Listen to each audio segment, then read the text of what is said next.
The Tragedy of Pudd'nhead Wilson, by Mark Twain. Chapter 2. Driscoll Spares His Slaves. Adam was human. This explains it all. He did not want the apple for the apple's sake. He wanted it only because it was forbidden. The mistake was in not forbidding the serpent. Then he would have eaten the serpent. Pudd'nhead Wilson's Calendar. Pudd'nhead Wilson had a trifle of money when he arrived, and he bought a small house on the extreme western verge of the town. Between it and Judge Driscoll's house there was only a grassy yard, with a paling fence dividing the properties in the middle. He hired a small office down in the town and hung out a tin sign with these words on it: David Wilson, attorney and counselor at law, surveying, conveyancing, etc. But his deadly remark had ruined his chance, at least in the law. No clients came. He took down his sign, after a while, and put it up on his own house, with the law features knocked out of it. It offered his services now in the humble capacities of land surveyor and expert accountant. Now and then he got a job of surveying to do, and now and then a merchant got him to straighten out his books. With Scotch patience and pluck he resolved to live down his reputation and work his way into the legal field yet. Poor fellow, he could foresee that it was going to take him such a weary long time to do it. He had a rich abundance of idle time, but it never hung heavy on his hands, for he interested himself in every new thing that was born into the universe of ideas, and studied it and experimented upon it at his house. One of his pet fads was palmistry. To another one he gave no name, neither would he explain to anybody what its purpose was, but merely said it was an amusement. In fact, he had found that his fads added to his reputation as a pudd'nhead. There, he was growing chary of being too communicative about them. The fad without a name was one which dealt with people's finger marks. He carried in his coat pocket a shallow box with grooves in it, and in the grooves strips of glass 5 inches long and 3 inches wide. Along the lower edge of each strip was pasted a slip of white paper. He asked people to pass their hands through their hair, thus collecting upon them a thin coating of the natural oil, and then making a thumb mark on a glass strip, following it with the mark of the ball of each finger in succession. Under this row of faint grease prints he would write a record on the strip of white paper, thus: John Smith, right hand, and add the day of the month and the year, then take Smith's left hand on another glass strip, and add name and date and the words left hand. The strips were now returned to the grooved box, and took their place among what Wilson called his records. He often studied his records, examining and poring over them with absorbing interest until far into the night. But what he found there, if he found anything, he revealed to no one. Sometimes he copied on paper the involved and delicate pattern left by the ball of the finger, and then vastly enlarged it with a pantograph, so that he could examine its web of curving lines with ease and convenience. One sweltering afternoon, it was the first day of July, 1830, he was at work over a set of tangled account books in his workroom, which looked westward over a stretch of vacant lots, when a conversation outside disturbed him. It was carried on in yells, which showed that the people engaged in it were not close together. "Say, Roxy, how does your baby come on?" This from the distant voice. "First rate. How does you come on, Jasper?" This yell was from close by. "Oh, I's middlin'. Hain't got nothin' to complain of. I's gwine to come a-courtin' you by, Roxy." "You is, you black mudcat? Yeah. I got something better to do than to associatin' with niggers as black as you is. Is old Miss Cooper's Nancy done give you the mitten?" Roxy followed this sally with another discharge of care-free laughter. "You's jealous, Roxy. That's what's the matter with you, you hussy. Yeah. That's the time I got you." "Oh, yes, you got me, hain't you? 'Clah to goodness, if that conceit of yourn strikes in, Jasper, it gwine to kill you sure. If you belonged to me, I'd sell you down the river 'fore you get to far gone. First time I runs across you, master, I's gwine to tell him so." This idle and aimless jabber went on and on, both parties enjoying the friendly duel, and each well satisfied with his own share of the wit exchanged, for wit they considered it. Wilson stepped to the window to observe the combatants. He could not work while their chatter continued.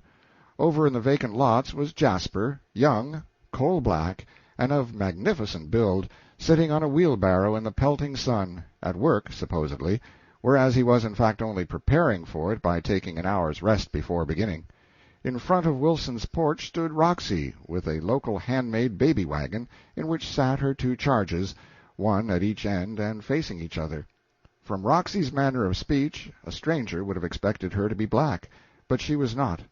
Only 1/16 of her was black, and that 16th did not show. She was of majestic form and stature. Her attitudes were imposing and statuesque, and her gestures and movements distinguished by a noble and stately grace. Her complexion was very fair, with a rosy glow of vigorous health in her cheeks. Her face was full of character and expression. Her eyes were brown and liquid, and she had a heavy suit of fine, soft hair, which was also brown. But the fact was not apparent because her head was bound about with a checkered handkerchief, and the hair was concealed under it. Her face was shapely, intelligent, and comely, even beautiful.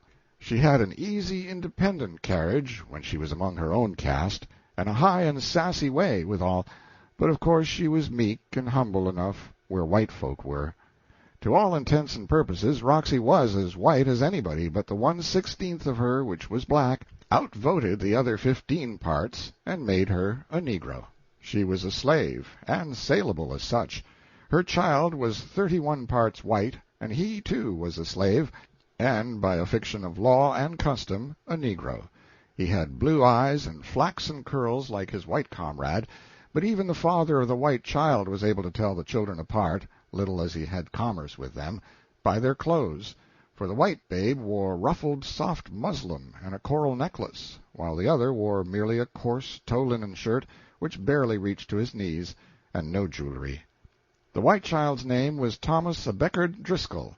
The other's name was valet de chambre, no surname. Slaves hadn't the privilege. Roxana had heard that phrase somewhere. The fine sound of it had pleased her ear, and as she had supposed it was a name, she loaded it on to her darling. It soon got shortened to Chambers, of course. Wilson knew Roxy by sight, and when the duel of wits begun to play out, he stepped outside to gather in a record or two. Jasper went to work energetically at once, perceiving that his leisure was observed. Wilson inspected the children and asked, "How old are they, Roxy?" "Both the same age, sir. 5 months. Born the 1st of February." "They're handsome little chaps. One's just as handsome as the other, too." A delighted smile exposed the girl's white teeth, and she said, "Bless your soul, Mr. Wilson, it's powerful nice of you to say that, 'cause one of them ain't only a nigger. Mighty prime little nigger, I always says, but that's 'cause it's mine, of course." "How do you tell them apart, Roxy, when they haven't any clothes on?" Roxy laughed a laugh proportionate to her size, and said, "Oh, I can tell 'em apart, Mr. Wilson, but I bet Mars Percy couldn't, not to save his life." Wilson chatted along for a while, and presently got Roxy's fingerprints for his collection, right hand and left, on a couple of his glass strips, then labeled and dated them, and took the records of both children and labeled and dated them also. 2 months later, on the 3rd of September, he took this trio of finger marks again. He liked to have a series, 2 or 3 takings at intervals during the period of childhood, there to be followed at intervals of several years. The next day, that is to say on the 4th of September, something occurred which profoundly impressed Roxana. Mr. Driscoll missed another small sum of money, which is a way of saying that this was not a new thing, but had happened before. In truth, it had happened 3 times before. Driscoll's patience was exhausted. He was a fairly humane man toward slaves and other animals. He was an exceedingly humane man toward the erring of his own race. Theft he could not abide, and plainly there was a thief in his house.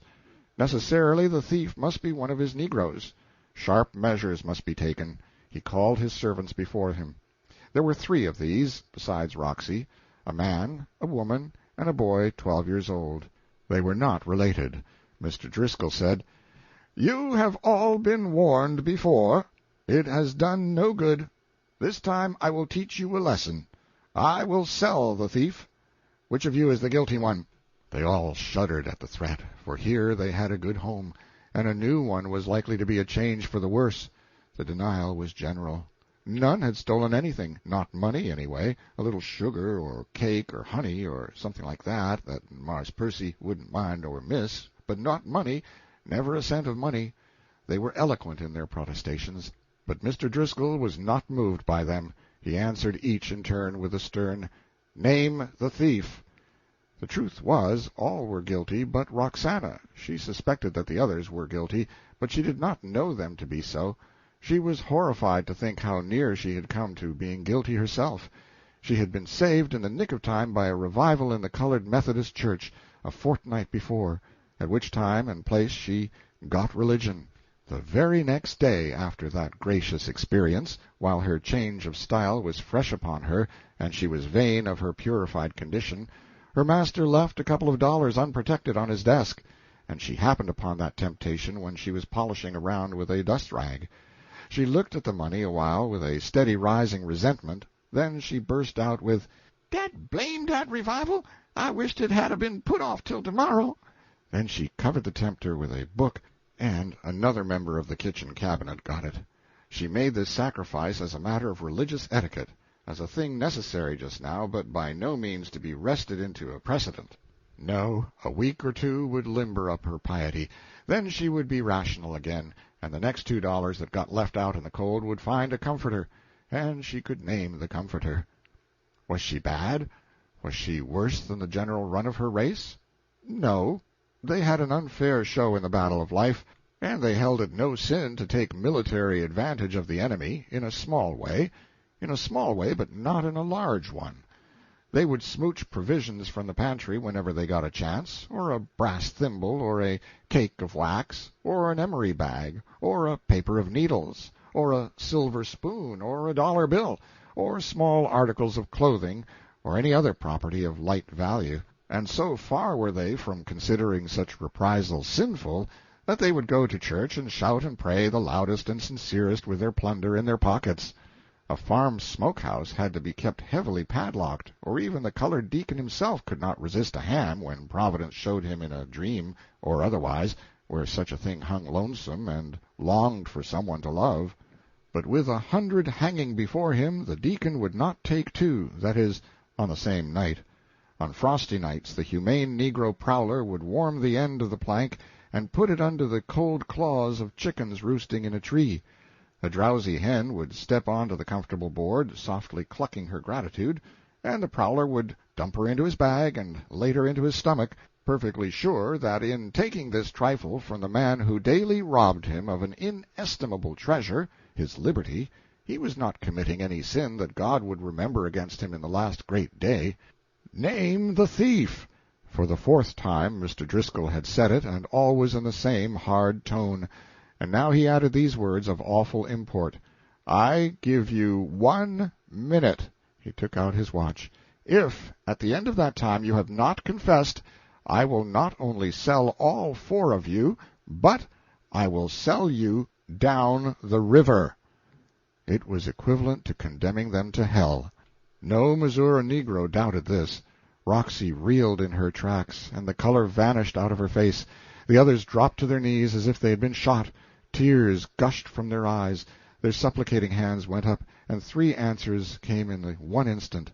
"I done it! I done it! I done it! Have mercy, master! Lord have mercy on us poor niggers!" "Very good," said the master, putting up his watch.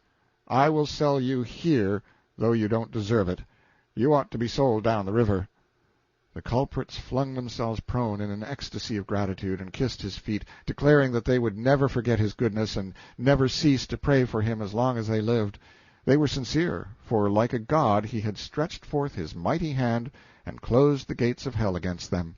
He knew himself that he had done a noble and gracious thing, and was privately well pleased with his magnanimity. And that night he set the incident down in his diary, so that his son might read it in after years and be thereby moved to deeds of gentleness and humanity himself.